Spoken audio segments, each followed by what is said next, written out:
Kia ora everyone, Kiwi Modeler here, and in today's video I'm going to be building this Revell's 1/72nd scale Horten Go 229. So let's get started. So we'll take a quick look at the plastic parts. They seem to be pretty nicely detailed, which is good. You don't often get that with Revell.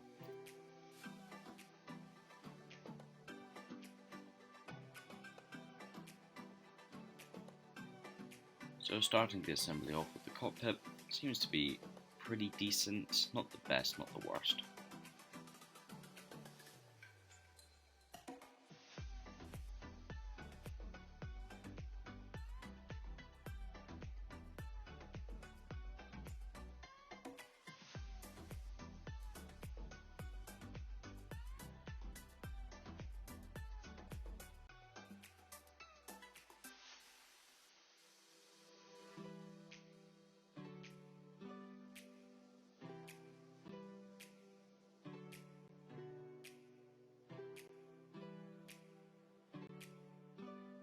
To paint the cockpit, I'm using Vallejo Dark Gull Grey.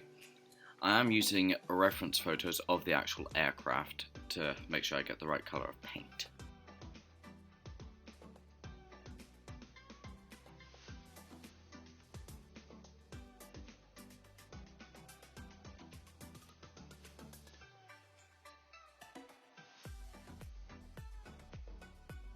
To paint the seat, I'm using Tamiya XF85, which is rubber black, and the actual aircraft did have a black seat, which is quite unusual.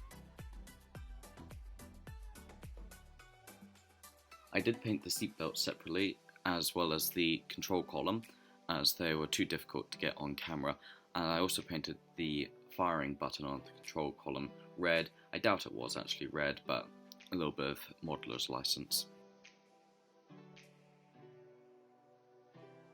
Here I'm putting the instrument panel decal on and gluing that into its respective slot.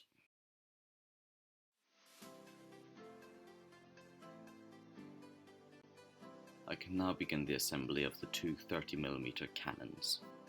To paint the cannons, I am using Tamiya XF1 flat black and then Vallejo aluminum to create a dull shine to them.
To paint the jet air intakes, I'm using Ammo's gunmetal colour.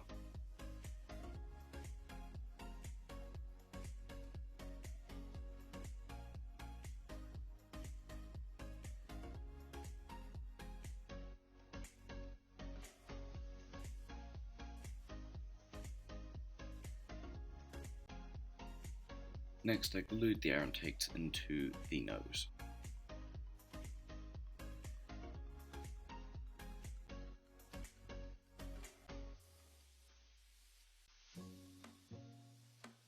I painted the jets with the same gunmetal colour, and then I went over it again with Tamiya's XF28 copper to give a sort of heated up, worn look.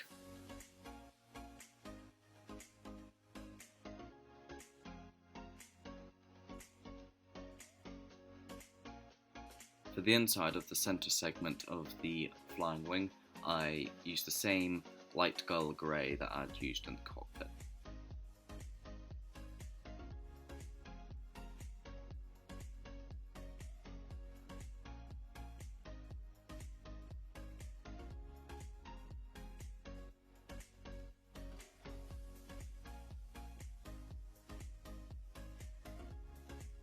Here I'm attaching the 30mm cannons and the jets.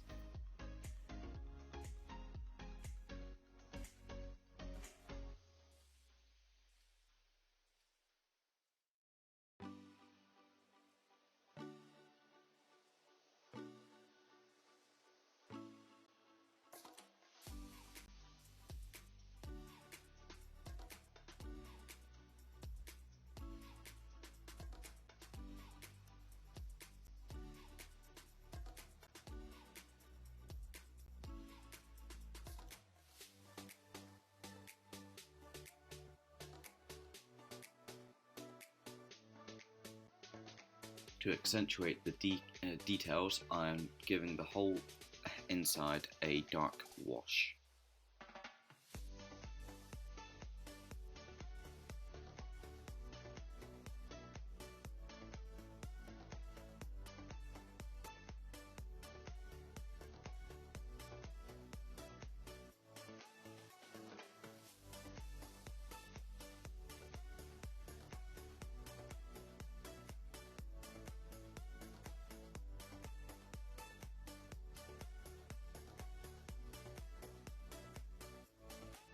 I can now glue the top half and the bottom half of the centre of the flying wing together.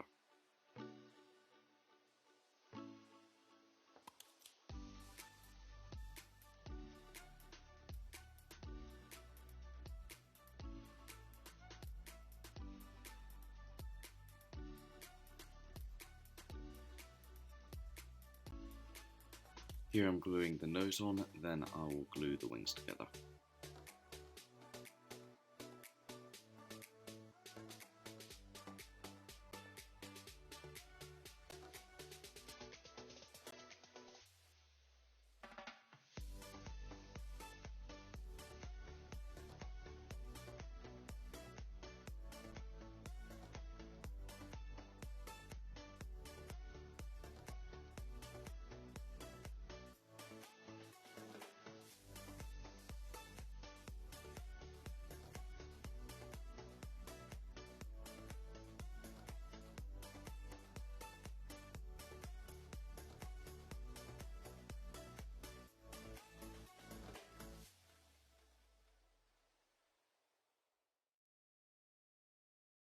I am painting the gear bays with Vallejo dark gold grey.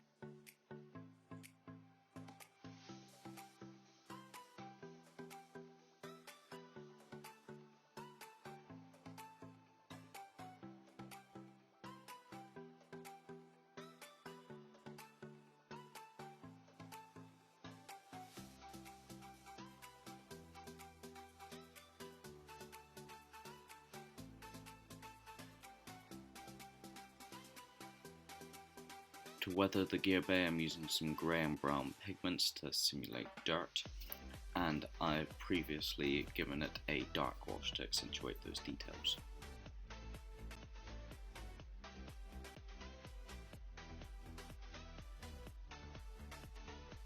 Here I'm putting the two parts of the wings on, and then I'll be able to start airbrushing the model.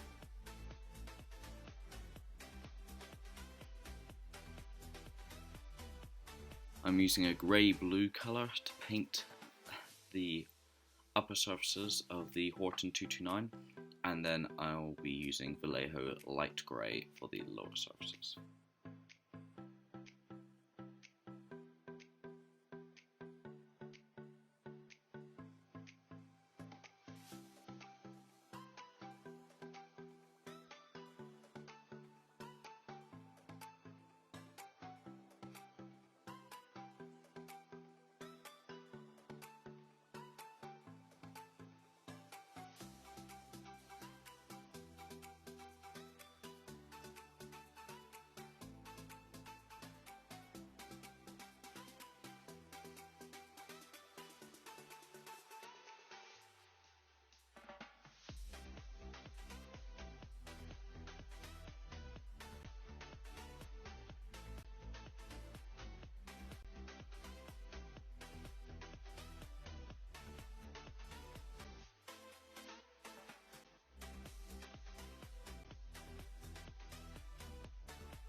So here I am painting these strips using Ammo's gunmetal colour, and then I am going to do some heat staining with Tamiya's copper.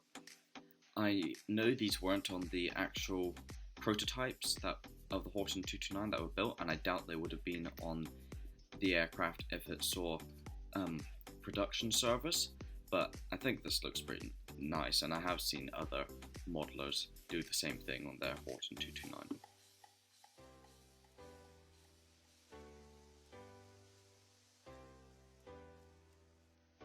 And here is one of the most satisfying parts of the build, unmasking the stripes. Then I have to remask them to get ready for the mottling.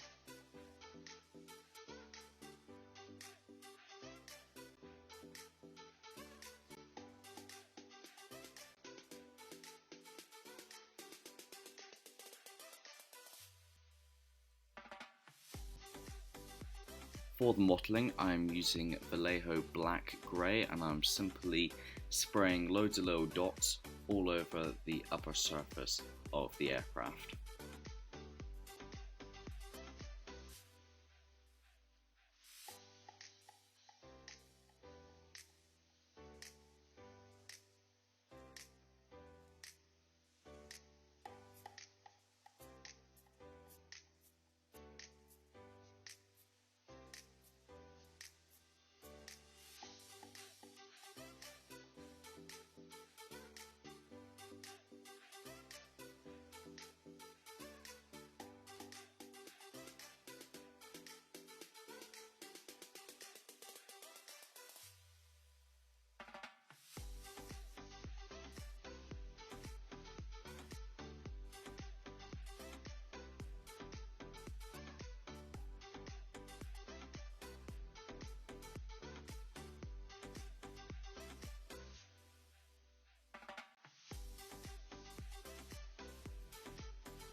It's now time to begin the assembly of the landing gear.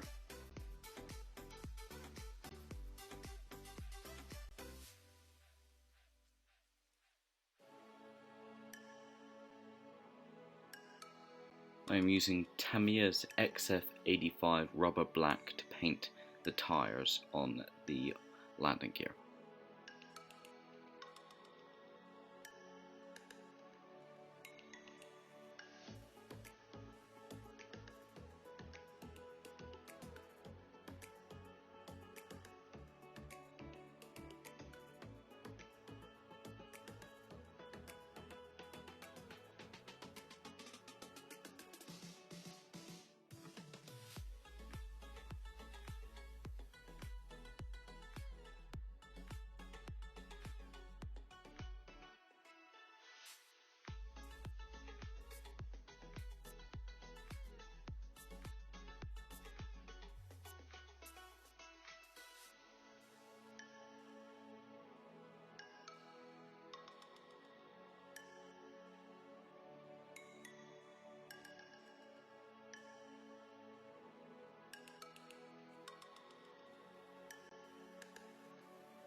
Here I'm painting the final components of the nose landing gear with Vallejo Dark Gull Grey.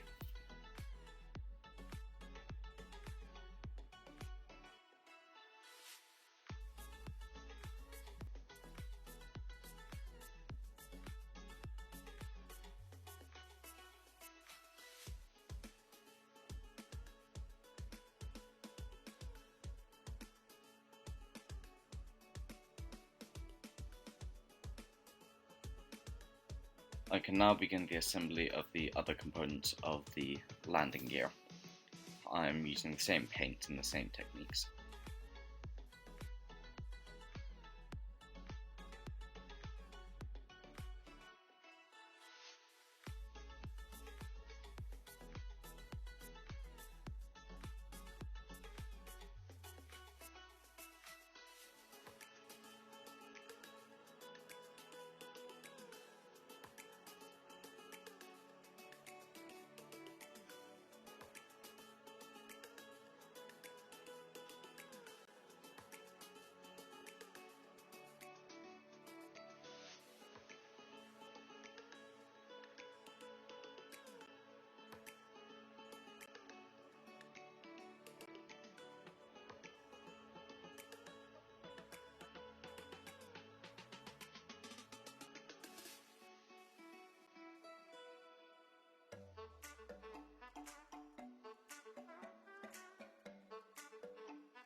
Finally, it's time to put the landing gear, and the fit so far has been very good. I'm been very impressed with the molding of this kit.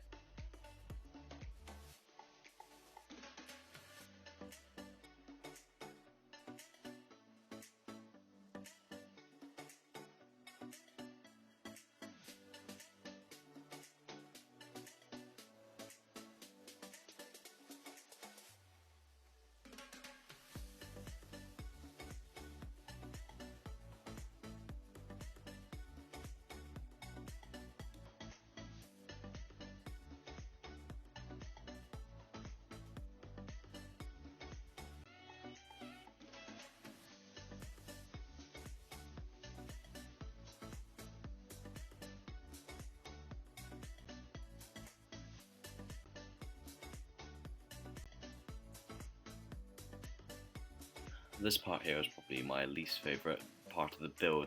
These two little components of the landing gear were so difficult to get in place, and it doesn't show it here, but it took a very long time to try and get these in the right spot. I eventually had to use super glue.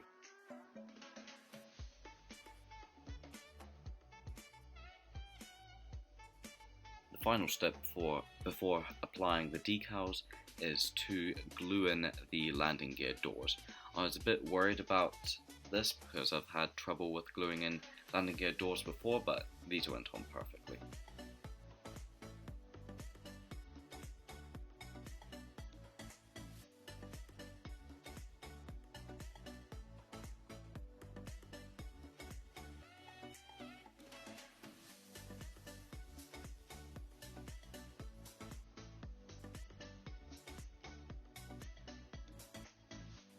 Finally, it's time for the laborious process of applying all the decals onto this model, and there's a lot. I did this in my usual process of spraying the model with a gloss layer to seal in my previous work and to get rid of the transfer film, and then I put some Humbrol decal fix down, placed the decal down, and then put some more Humbrol decal fix over it.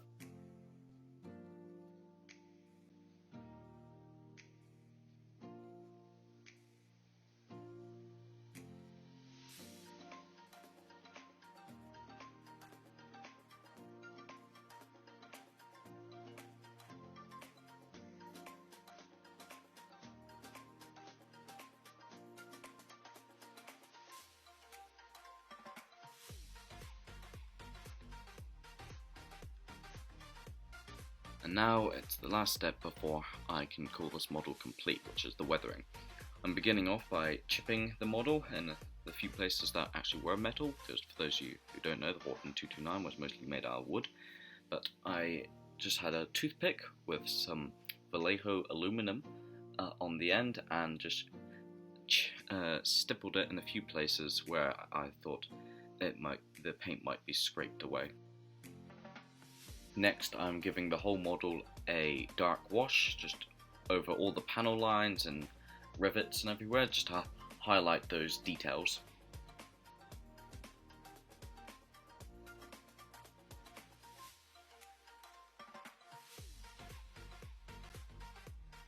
To give the illusion of fading and streaking on the model, using my finger and occasionally a cotton bud, I streaked back the dark wash that I had just applied to the model to give a sort of dark streaking to the undersides, and I did the same on the top.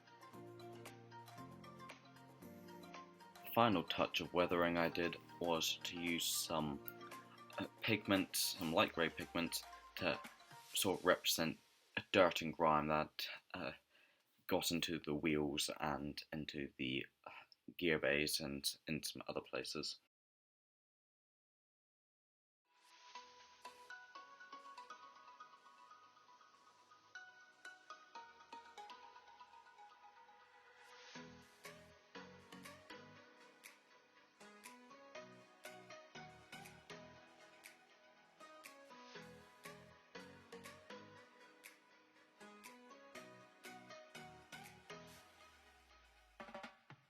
Finally, I can remove the masks off the canopy, and I call this build of the Revell Horten Go 229 complete. So, what do I think about this kit? Well, I must say, this is a very good model. The detail is decent. It is from 1994, so you can't expect much. And it went together very well. I finished it in a short amount of time. And Revell has come out with an accurate representation of the Horten 229. I would definitely recommend it to anyone, especially beginners. I believe PM Models has made a Horten 229, but other than that, this is about the only available kit. So if you want a unique, simple, and fairly detailed model, I recommend this kit. Maybe sometime in the future I'll get the PM Models Horten 229 to review. But for now, here's a little bit of information on the 229. It first flew on the 1st of March 1944. There were 3 prototypes built. It never saw active combat. The 229 was designed by the Horten brothers, Vernon and Walter Horten. It was designed as a fast interceptor. One was captured by the Americans and shipped to the States to undergo further research. The surviving prototype can be seen at the Estonian National Air and Space Museum. So here are the final shots, and thanks for watching. I'll see you next time.